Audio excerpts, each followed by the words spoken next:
I'm the unofficial organizer of the Northern Nevada Preppers Group. We're going to go over basic compass usage and map orientation. So what I'm going to teach you is how to basically work with the map, the different types of maps that are out there, how they apply to us, what we use them for, as well as the two different types of compasses. I'm going to walk you through their use, how they operate, what they're used for, and how you work those with the map. To practice this, we've set up a course out on the trails, so you guys will actually have an opportunity to go out and practice this. Using a compass, we're going to have you orientate from location to location. More so, we're going to work with you for some basic radio skills, and as you go through the course, you'll have an opportunity to check in over the radios. So let's go ahead and get started and explain basically what is a compass. I'm having a little trouble seeing my screen as well, so bear with me for a second. So a compass is nothing more than a needle or a disc that's suspended in some way so as it can turn and rotate freely. The compass always points to magnetic north.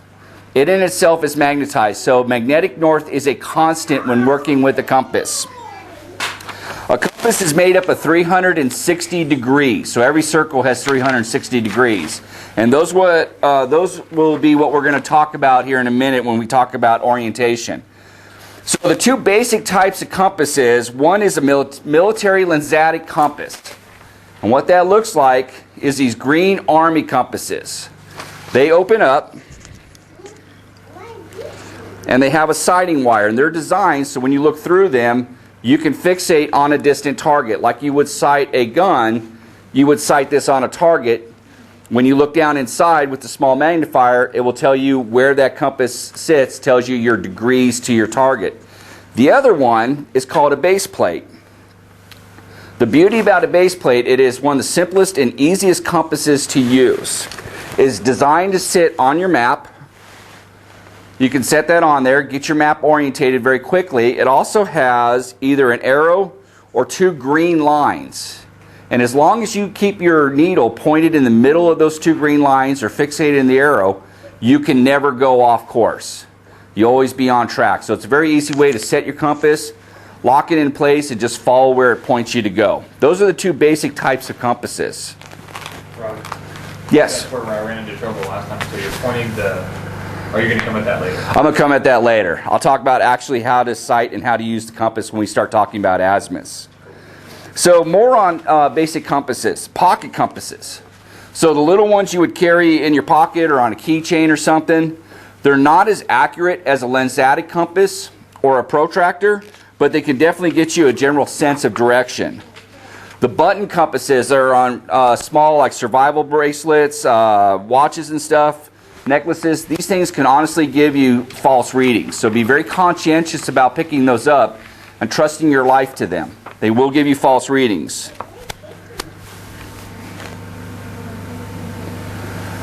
These type of compasses, the survival type, the toy compasses, they're gimmicks. They will not work. They don't hold a true north. They don't work well. There's too many factors that affect them. The magnet in itself is not strong enough. So these will definitely get you off track. The points of a compass. So when we talked about there's 360 degrees in a circle, it generally works like this. North is always 0 degrees or 360 degrees. East is 90, south is 180 degrees, and west is 270. Northeast are directions between north and east. So northeast is 45 degrees, southeast is 135 degrees. Southwest is 225, northwest is 319 degrees, or 315 degrees. Each of these are exactly 90 degrees off of each other. Because the compass always points to magnetic north, there we go, sorry about that. Because the compass always points to magnetic north, your direction of travel is always referenced from that north bearing. So whichever mark you're moving from, as an example, if you're traveling at 45 degrees, you're moving northeast. Does that make sense? You're always referenced to the north. 195 degrees of travel would mean that you're traveling south by southwest. South is 180 degrees.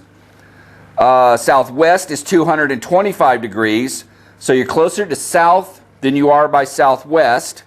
So you're going to include that when stating your direction, meaning you're traveling south by southwest. That's your bearing. So in determining an azimuth is just basically a horizontal angle or a direction of a compass bearing from where you are in relationship to north. So in effect, it is your bearing or what direction you're traveling when you're moving from one location to another. That is your azimuth. So if you're traveling east, you're moving on an azimuth of 90 degrees. So if everybody were to start walking east, you're moving at 90 degrees. North is always a constant reference. So any place you are in relationship to north is your degrees, your azimuth. So military folks use degrees. And the reason we use degrees is because they're a more accurate representation that will get you basically pinpointed to a location. Civilians and regular maps use bearing. So you're going east, you're going southeast, you're going west. Military folks will say we're going 90 degrees, we're going 180 degrees, but it means exactly the same thing. There's mills. So if you ever hear people talk about mills on a U.S. compass, there's 6,400 mills. That's normally used for artillery. It's when they bring in very, very specific type of locations. We don't travel on mills. They're used for distances, bearings, and a lot of other things. So if you hear people talking about mills, they're not used in a land navigation type aspect. They're used for artillery, range finding, a few other things. So let's put this to use real quick. So if I'm in, if I'm in this location, Louisville, and I want to travel to the location of Louisburg, then I need to travel at a 45 degree azimuth. So if I'm here and I put my compass here, Louisburg is at a direction of 45 degrees. So if I go from here to here is 45 degrees. Does that make sense, what I'm saying? Perfect. If we were going to travel to Ippel, this is messing me up. If I have to travel to Ippel, I'm going to travel east a direction of 90 degrees. And that's how we reference these points. So to read an azimuth, from where you are on the map, you draw a straight line from where you are to where you want to go. You place the center of your compass where you are. Wherever that line crosses over this compass circle is your azimuth. So if I'm at the Tenement Museum in New York and I want to travel to the Brooklyn Navy Yards, and I want to know what direction do I need to go to get to the Brooklyn Navy Yards, I'm going to set my compass here on my map.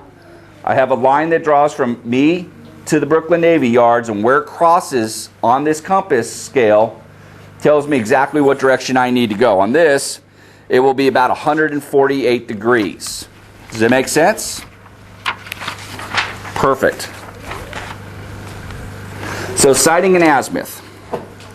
So by pointing your compass to a physical location, such as a mountaintop, a tower, or a building, you can read the azimuths from where you are to that point to determine your direction of travel. And what that looks like is this. There's two ways to do this. You can hold the compass flat and away from you. And if Steve is my target, I'm going to walk towards Steve. And I look at my compass and I look at this and I say, Steve right now is 220 degrees. Another way to do this, there's a thumb hole. Like I said, this has a sighting wire. You look through the sighting wire, I see Steve. I look down onto the compass. This magnifies the disc that's inside, and it tells me 220 degrees. That's how you use these type of compasses. You sight with them. You never know what this is for. That's for your thumb. So that's actually called a thumb loop. So this folds down, your thumb goes in there, provide a steady kind of hold. Okay? There's a reason, by the way, I have this tied around my neck. This is for real. So you always want to make sure you have your compass affixed to you somehow. Because if you lose this, you're totally lost. So one of the few things I will affix to my body with a string is always going to be a compass. The reason is this is my most valuable tool in any kind of situation. These compasses also have strings, and there's a reason for that. This one has to lay flat on your hand. Okay, there are some, though, that do have a mirror that folds up and allows you to sight. But the same concept. You hold it flat. If I point this at Steve, I look at where my compass points, and it tells me right now 220 degrees to Steve. Okay? Does that make sense how I'm using this and looking at it? Okay? Let me swing that back around. Question? So when you're pointing it to Steve, you're still making sure that north is pointing to north. Yes. Okay, so let me explain that. Thank you. Great question. North always points to north. Okay, north always points to north. See, with this two Steves, I can't go wrong. I always have there. All roads lead to Steve. Yeah. Yeah, all roads lead to Steve. It's like you set that up. So there is a disc on this that turns, and it turns freely. And it's just a dial. Okay? You'll see on yours, if you have one with you, you have two green lines. It's very prominent, or it's the outline of an arrow. So all I need to do is turn this dial until it fixates between the north arrow. So once it's locked in, I'm going to twist this around wherever it stops, then I look at that direction, that line, and that line right now is lined up on 220 degrees. So where I'm standing is 220 degrees. If I move to that side of the room, this will have to change. North stays true, but I moved, so now my angle is different based on my location. I'm facing a different direction. So 220 degrees to Steve. Oh, and then I got to twist this around because north just moved. And now I'm facing 325 degrees, 320 degrees to get to Jerry. So based on my reference changes the angle that I'm looking at because north is always constant. Yes? So I set the line, the direction of travel that I want to go in. That's correct. Okay. North stays constant. Do you have to adjust it with that type of compass? With those, no, you don't need to. You always shoot an azimuth and you stay true to the direction you're traveling. There is a bevel that will allow you to twist that around and lock you into place. So if you use the bevel and you turn that on those compasses, there's a big line, you turn that to where north is, and that will keep you on track. So it's just a quick way to do it in the dark. That's what it's used for. That line is luminescent. So when you're traveling in the dark, you can still keep an azimuth. You set your azimuth by using that line. Like, correct. It's a little more complicated with that one. I turn that to the direction of travel, not north. To lock it into north. So because the arrow will always point north, as long as you see the luminescent of the arrow and you keep the line together, then that will lock you into place. Because then the front of your compass will move in relationship to that.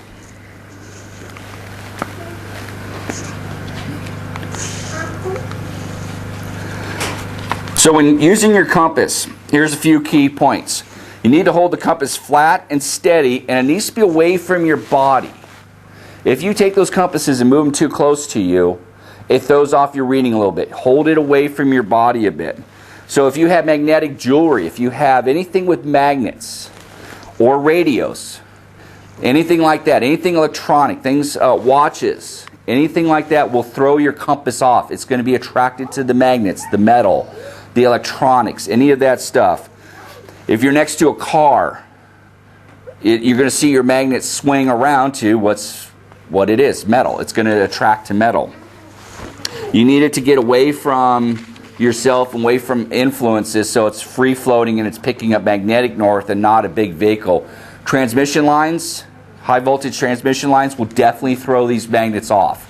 They produce what's called an EMF field, electromagnetic force. So that will in itself builds a magnetic field and it'll spin the compass around and point you in the wrong direction.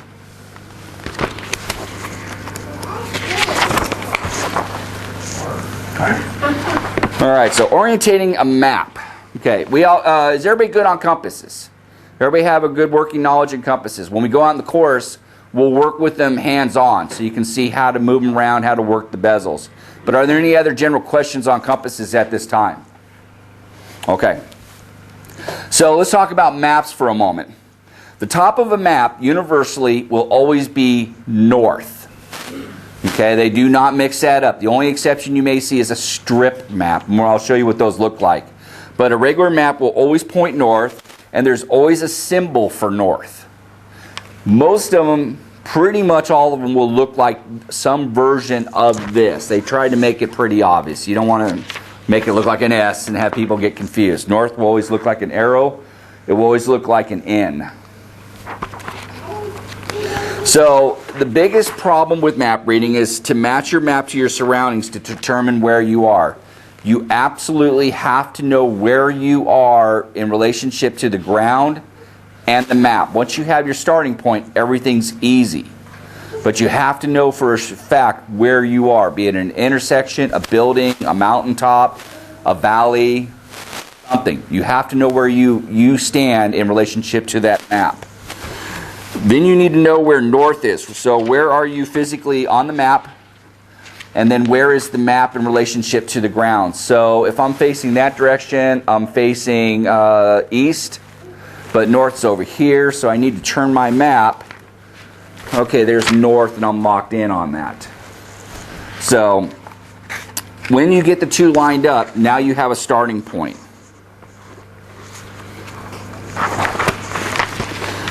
Okay, so you can set, the nice thing about the flat, clear, protractor type compasses is that they're designed to be laid on a map. They magnify the map, they follow the grid lines, they line up, so everything matches the same. It's a very easy way to use that type of compass and a map to always figure out your map in relationship to north. Because you need to make sure that the top of the map, north, represents north on the ground. So if I'm facing this direction and the top of my map's here, I'm going to go the wrong direction. I have to turn the map to where there's north. North and the map face the same place. So when I say what direction am I going to go, I don't want to go the opposite direction. I need to know where north is so when I plot my directions, it will match up when I start walking. You'll see that when we get out on the course. In truth, there's three kinds of north. And this messes up people that are trying to do land navigation. You guys won't deal with that at this level, not this complicated, but it's important to know these three types of north.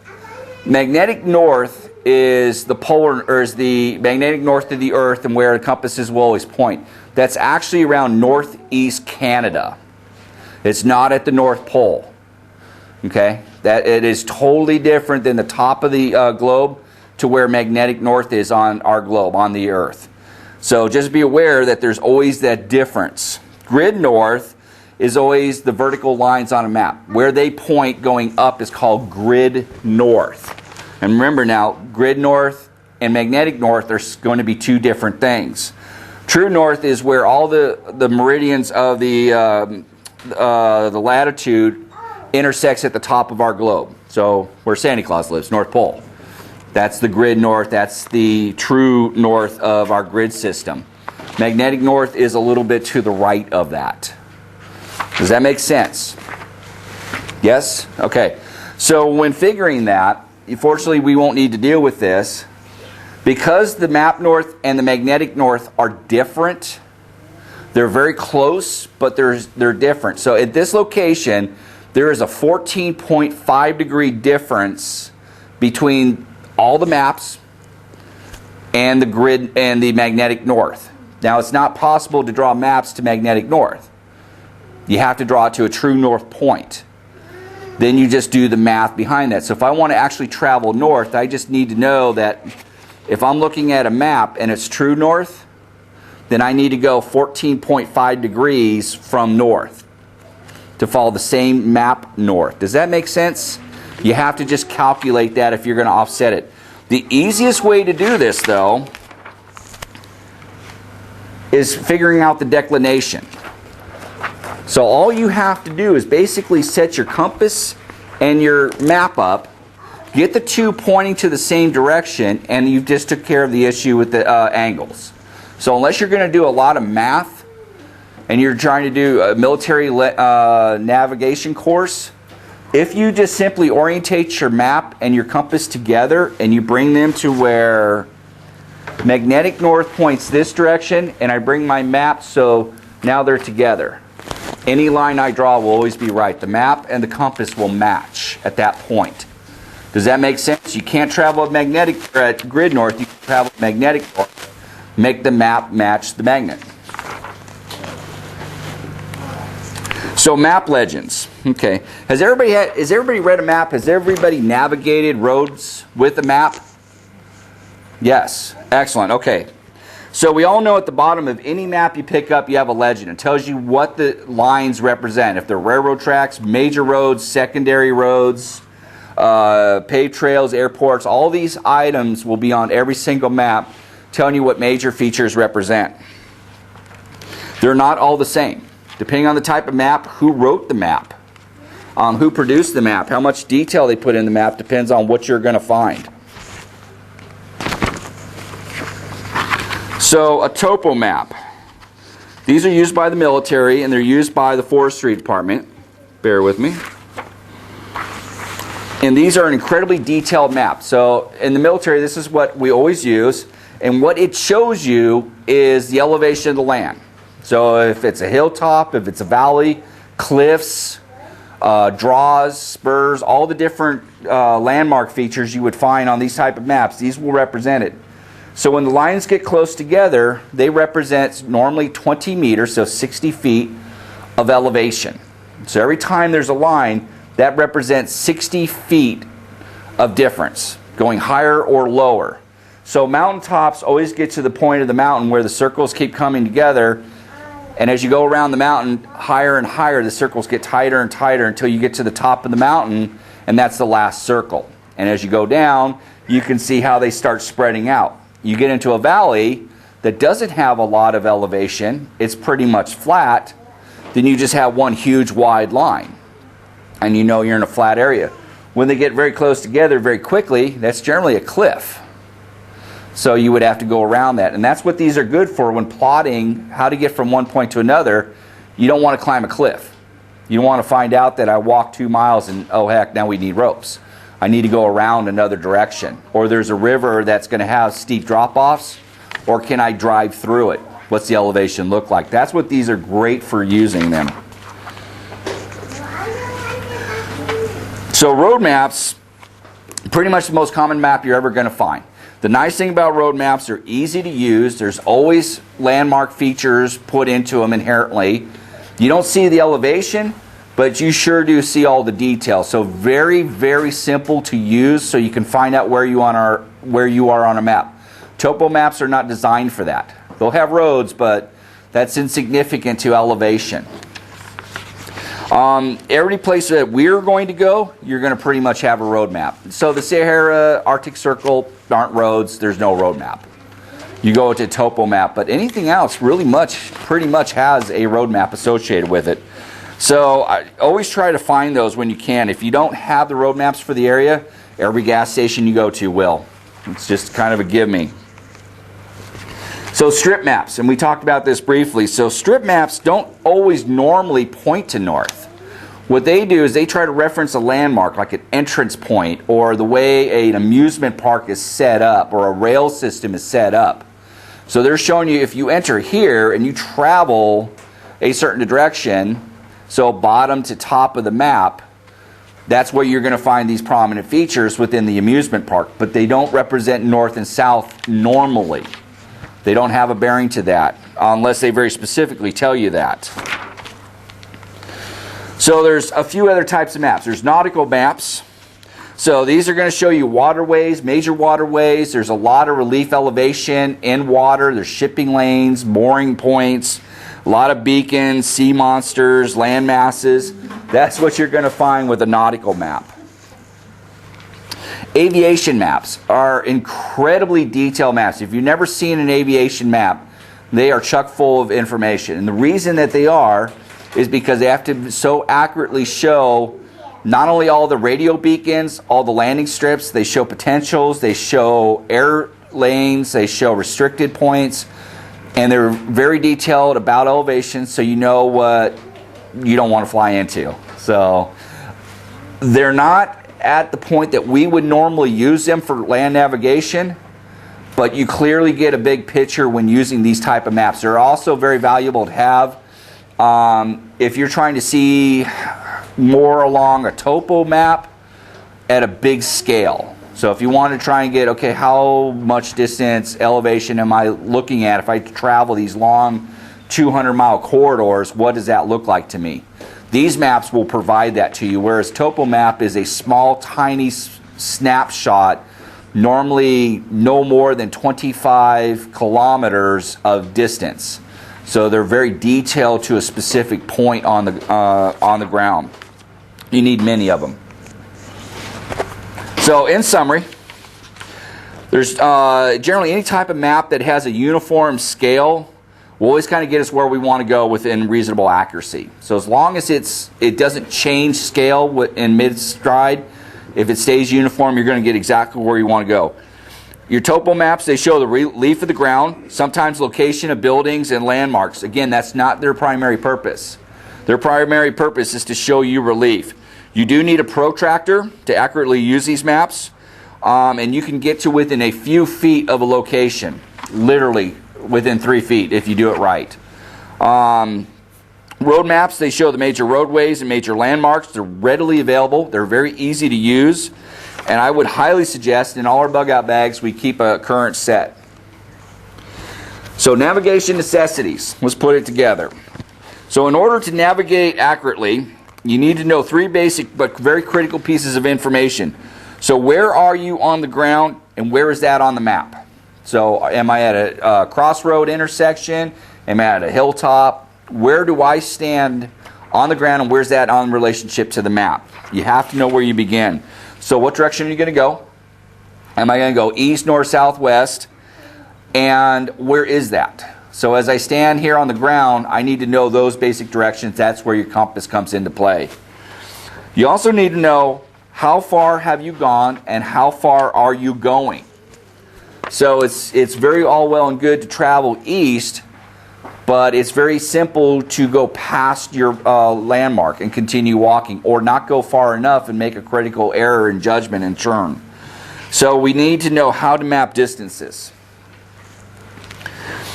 All maps other than strip maps, the non-scale maps, there's always a scale or a legend in the bottom that tells you how to convert the ground distance to map distance. And we've all heard that, where 1 inch equals 100 yards or something to that effect. So when you measure the distance on your map, you can do that conversion. When we do the map course, you'll see why this becomes so important. So both lensatic compasses and base compasses have a measuring ruler on the side.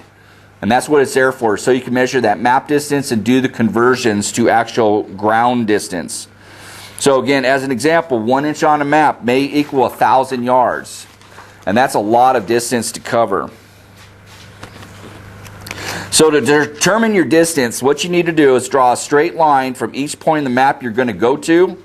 And these are called waypoints. So where I am on the map to where I want to go. That place, that straight line, is my waypoint. I need to get the starting point, my starting point distance to my end point distance. How far do I need to go? I get that measurement. But it's important to remember that you can't always get from one point to another on a straight line. So in this example, you can see that if you're in a ship or a boat, you're trying to travel a waterway, you can't go through this landmass. We have to go around. So each one of these points becomes a waypoint. This is where you start seeing how critical this becomes. If I turn at a certain distance at a certain azimuth and I'm not where I think I am, have I gone too far and I turn an azimuth and I'm here, I turn an azimuth, I'm here, I turn an azimuth, and I eventually work myself back into a circle.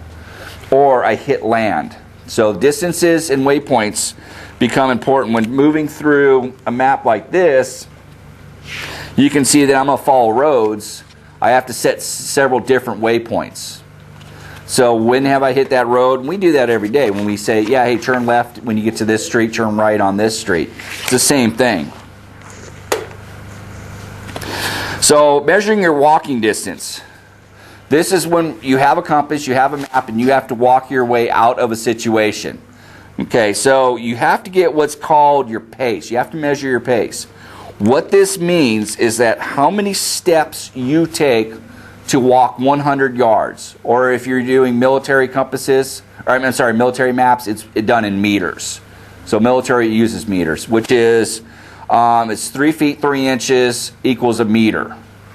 A normal person will walk about 62 to 72 full steps to walk 100 yards.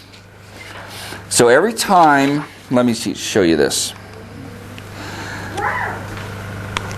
So you have to use a pace count to know the distance you walk. Taking a known distance of 100 yards, which we will actually do here before we start the course, you count how many times your one foot, either your left foot or your right foot, hits the ground.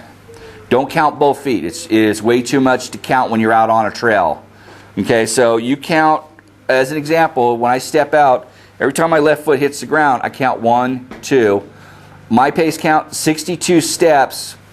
When I've made 62 steps, I've gone 100 yards. I know that every time I hit 62, I've traveled 100 yards. But there's a couple things about that. So when you get tired, when you're getting fatigued, you've done this for a long time, you start plodding. So the more you plod, the shorter your steps get. So now you're taking more steps to go 100 yards. So when you hit 62, you may have only traveled 50 yards or 75 yards because you're tired. You take shorter, choppier steps. When you're traveling over very rough terrain, sand, rocky areas and stuff, and we're going to practice that. You're going to have a little rough terrain and you're going to have smooth terrain. You'll see the difference in your counts.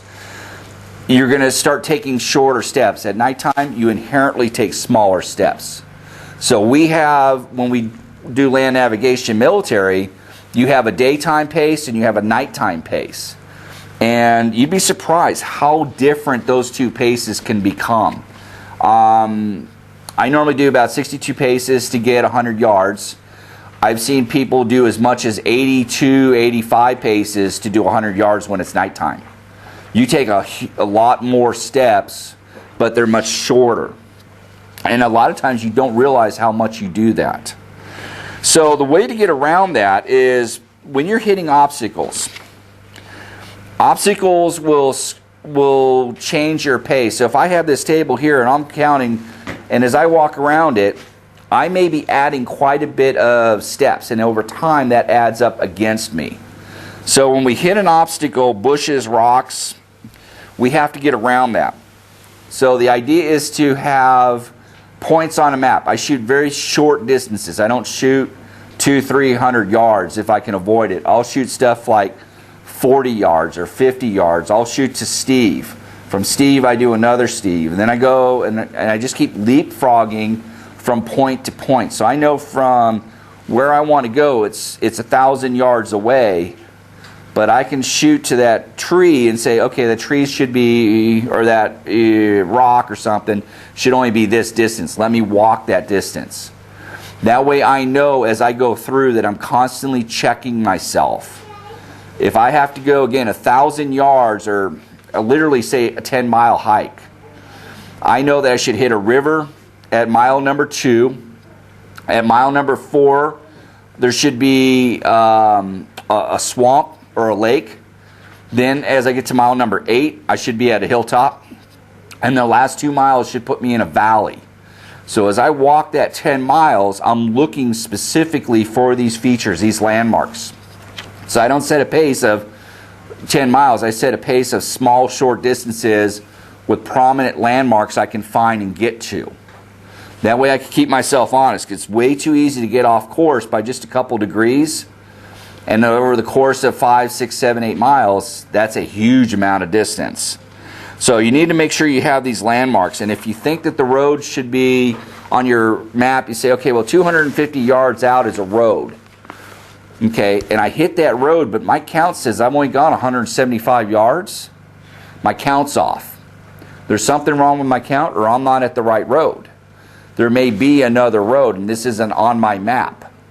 So I would then, okay, 175 yards, let me go another 75 yards. There is a road here. Okay, so the road I found was not on my map. Not every feature is going to be on your map. So it's super hard to stay on course. In truth, you hear people, they walked in circles. Have everybody heard that? You go out and you find yourself walking in circles? Has anybody actually done that? Yes. Okay, I have too. And I did it with a compass. I did it at night. Yeah, and that's what it was. It was a night course. And I did it with a compass, and I don't know how I did it. I have no idea how I did it. But I will say this. I was being cocky, thinking, yeah, I'll just 500 meters, I got that.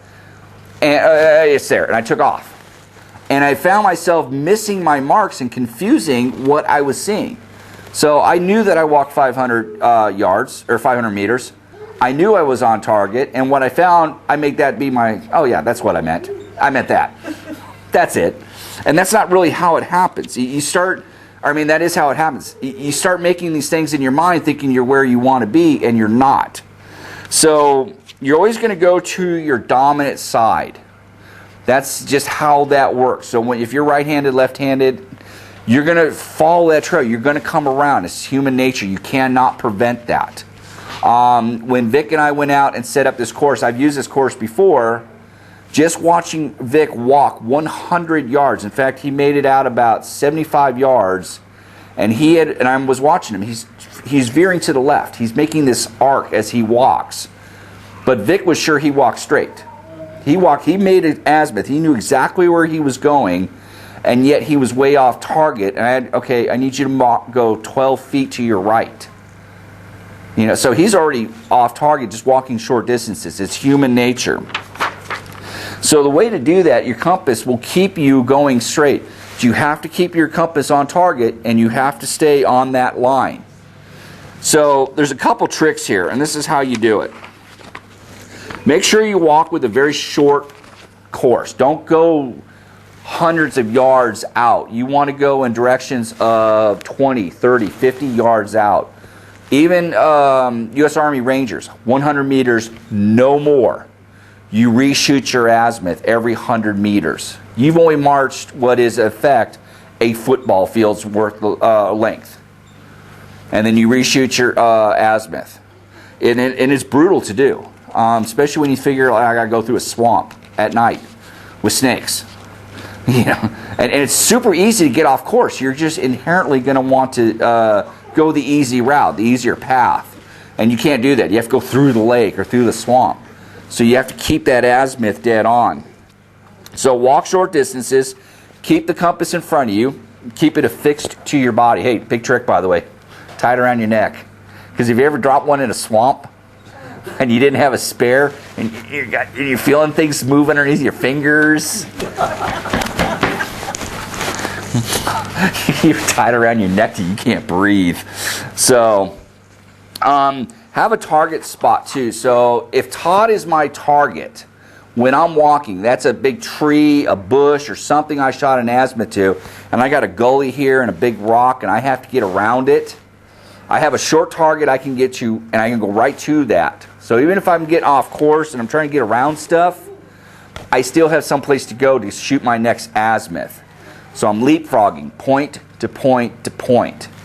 Another example we use all the time is called a box step. So if I'm walking along and I hit this building, it's in my way. I have to go to you, but I have this building in my way. 28.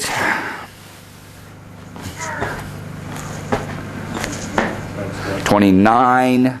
And I pick my pace up. So we do what's called a box step, and then I come back when I get around the building, 30, 31. Okay, and it's called a box step. So if I have a big obstacle, I don't want those steps throwing off my pace. Okay, again, you're trying to find, in real life, you're trying to find one very small specific spot when you're in the military. Okay, you need to be at this specific exact spot on the ground, because that's where we buried the hidden treasure. And if you're off by a few feet, that's going to be a lot of digging for you. So you want to make sure that your pace and your count stay exactly accurate, and that's how you do it.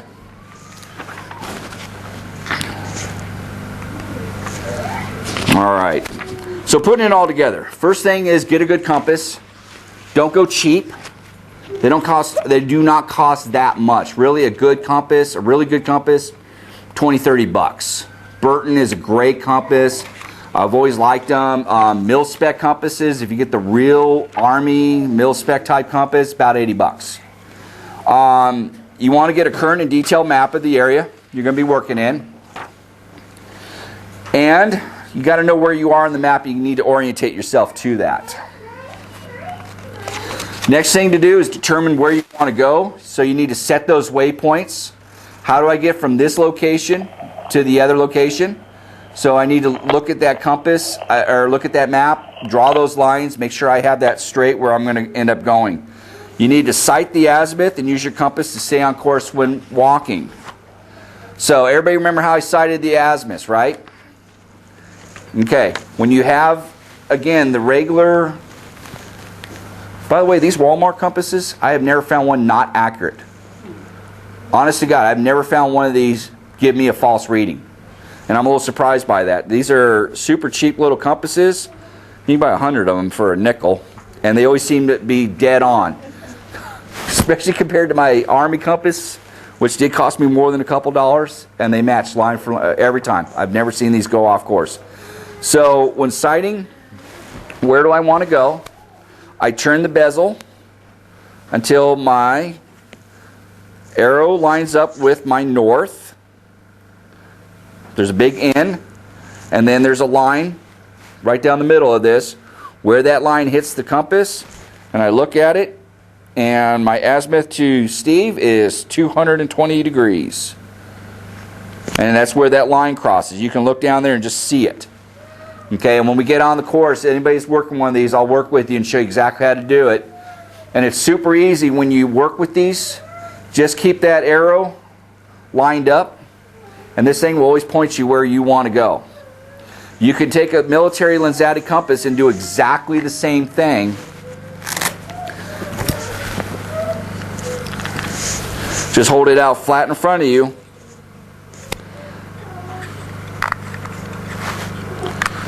Swing your bezel around, lock it into place. Keep those two lines locked up, and you always be on course. And you hold it the same way as you do a base compass. It's very simple. You saw the illumination line on your military lensatic compass, Doug? I'm sorry, Todd? You got that? Okay. Doug, you good to go? You got it? Okay.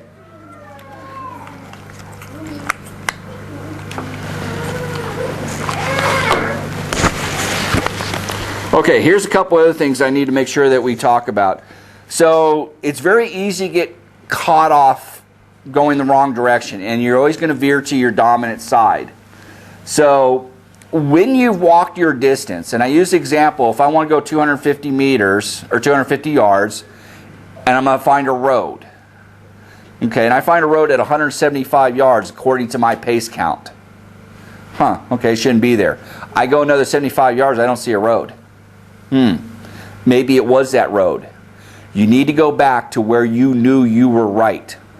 And here's what happens to us when you do this for real.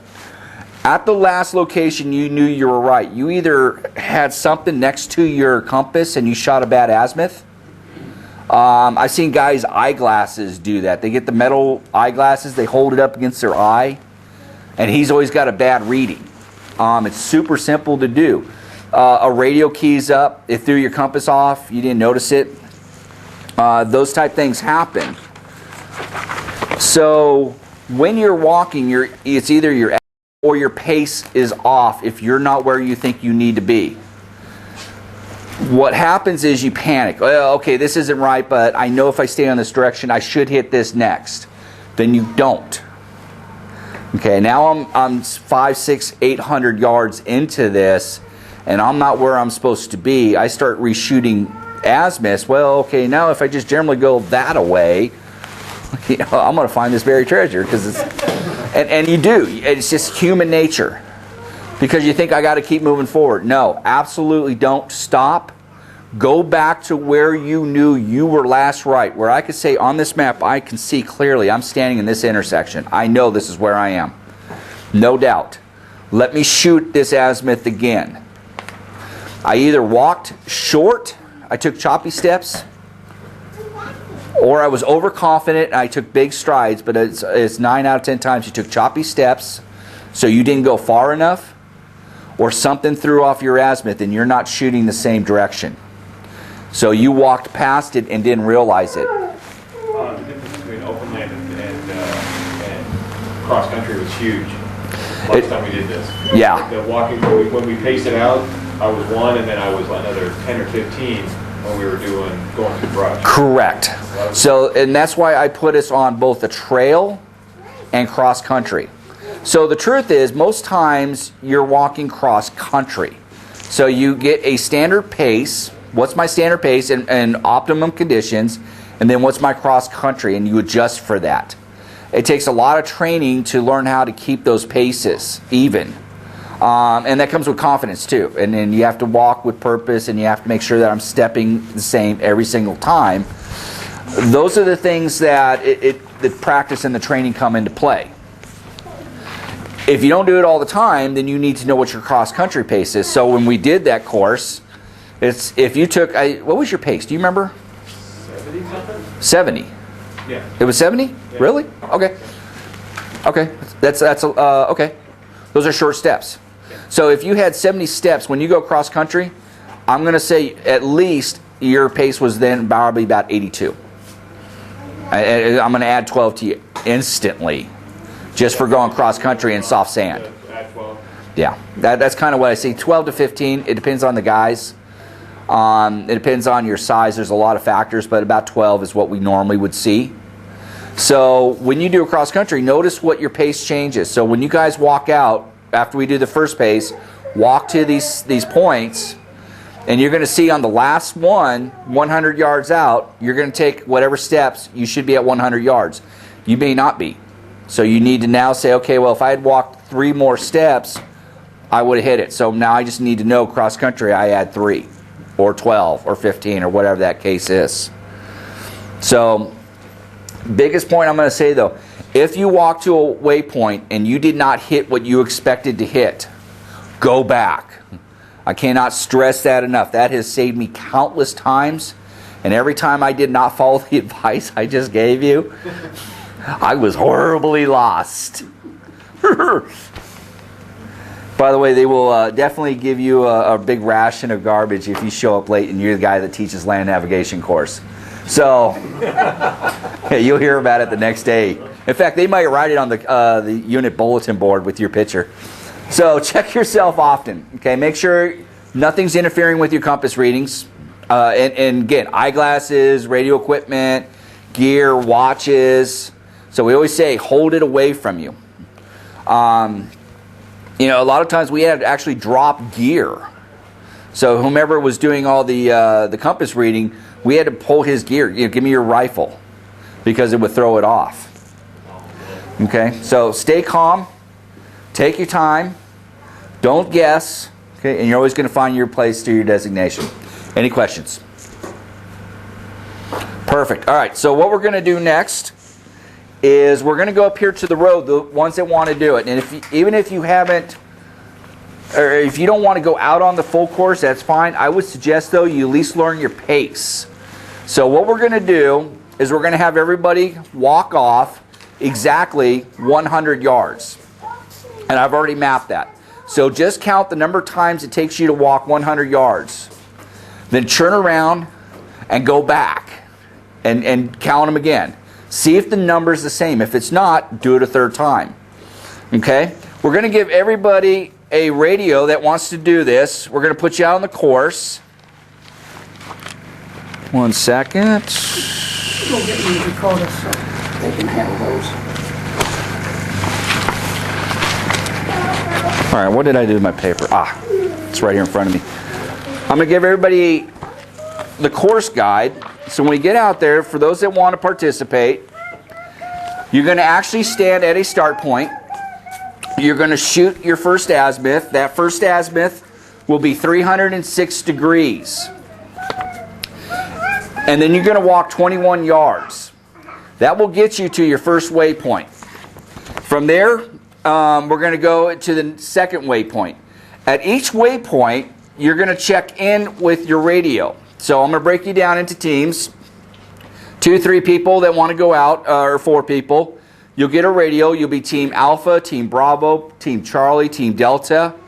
And when you get to your first waypoint, you'll need to radio in and authenticate the waypoint that you found. This will confirm that you're at the right place. So if you are Team Alpha, your first waypoint that you find, you'll see it on the ground, will be a document protector with a small piece of paper in it. It'll be blue. And you'll look down and say, I'm Team Alpha. So you're going to radio in and say, this is Team Alpha. Authenticate waypoint blue fish. So your code word on here is fish. If you were Team Charlie, your code word would be cat. That's all you would say. Team Alpha, waypoint blue, fish. Ken will be running the radios from this location. He will check you in and say correct. If you said fish, he knows you're at the right place. If you said cow, he knows you're at the wrong place. And then he can tell you to go back. So this is a way for you to actually practice. If you were to do convoy procedures, if you were going to try to move as a group, if you were going to try to deal with a group of people that were trying to get to a place and maybe that place is not safe anymore and you don't want to give away where you're ultimately going to go, this is really how you do it. It's called Basic Radio Procedures, SOI. So this will teach you to come into a location and say, hey, you don't want to say your names. This is Team Alpha, blue. And they're going to say, or, fish. Okay, they know you hit that first waypoint. They may tell you waypoint brown. So you know to go to the next waypoint. They know when you checked in. They can say, I don't want you going to green because green is bad. It's bad right now. Don't go there. So you know the next waypoint will be here. If somebody were to ever get your plans, they wouldn't know where you were ultimately going. This is real life. This is how we do it in the military. We don't say, hey, we're going to this location, and my name's Sergeant McGavin. We use code words. We use locations. We say, I'm at checkpoint Alpha. Checkpoint Alpha, good. Proceed to checkpoint Bravo. Or checkpoint Alpha, hold. Checkpoint, stay there, or move to checkpoint Charlie. Oh, well, I thought we were going to go Bravo. Bravo must be bad. Let's go Charlie. So you know how to move around your map. You may not even have the whole point. They may tell you checkpoint by checkpoint. Okay, proceed to this grid. They may tell you to go to this place, or you have a list of like 5 places you could have ended up going. They'll tell you which one to go to when you get there. So we're going to practice that process. When you guys get out on the trail, you'll radio in. Ken will respond. We have some radios here for you, and we have the sheets for you to use. First thing we're going to do, though, is work your pace counts. Is everybody ready? Ready? All right, let's go ahead and meet up at the bridge.